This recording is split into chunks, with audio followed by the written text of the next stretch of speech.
Welcome to the English Matura with JB podcast.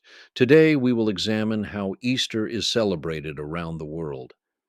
Actually, Easter traditions around the world reveal something fascinating. While 45% of people globally celebrate this holiday, the ways they mark the occasion are incredibly diverse and sometimes completely unexpected. That's such an interesting observation.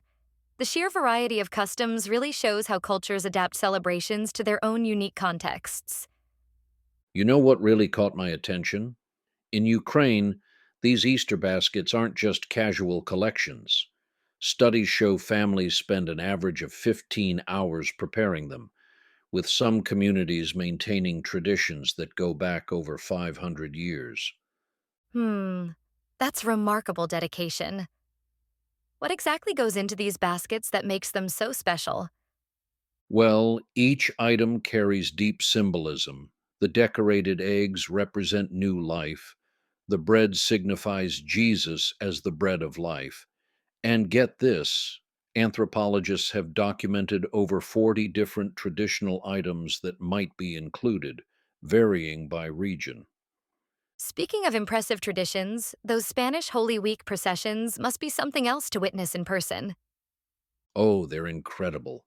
You know, in Seville alone, more than 50,000 people participate as costaleros, the float bearers, and these pasos can weigh up to 2,000 kilograms.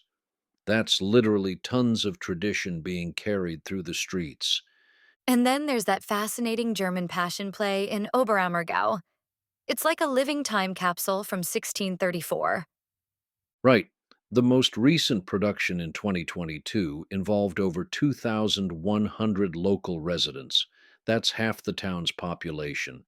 And they maintain this strict rule that performers must have been born in Oberammergau or lived there for at least 20 years.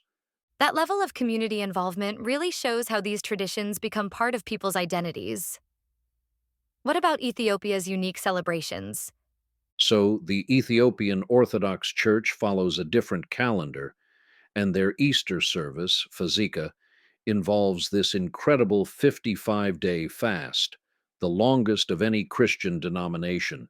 During the all night vigil, some communities maintain continuous chanting that's been preserved for over 1,500 years.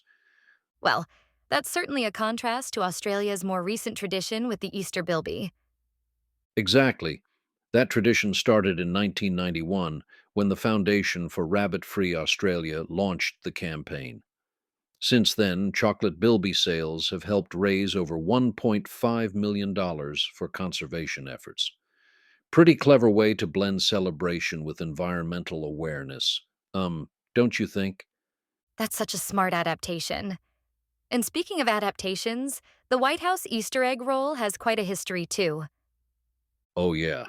It actually started in 1878 when President Rutherford B. Hayes opened the White House lawn to local children. These days, it draws about 30,000 people annually. The interesting thing is that it began because Congress had banned egg rolling on Capitol grounds. They were worried about lawn damage. You know what I find fascinating? How food plays such a central role in almost every culture's celebration. The statistics on Easter food traditions are pretty amazing. Like in Poland, where research shows that preparing święconka baskets remains important to over 90% of families, even among younger generations. And in the UK, they sell approximately 80 million hot cross buns during the Easter season. That really shows how these traditions maintain their relevance even in our modern world. And looking at Egypt's Coptic celebrations, their Easter services can draw up to 1 million participants in Cairo alone.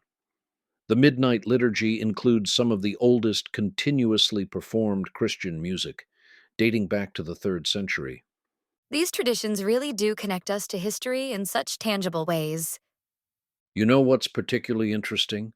Recent sociological studies suggest that communities with strong holiday traditions show higher levels of social cohesion and reported well being. It's like these shared celebrations create this invisible social glue. That makes so much sense when you think about how these traditions bring people together. And looking toward the future, research indicates that while about 67% of younger generations are adapting traditional celebrations to their modern contexts, they're not abandoning them entirely.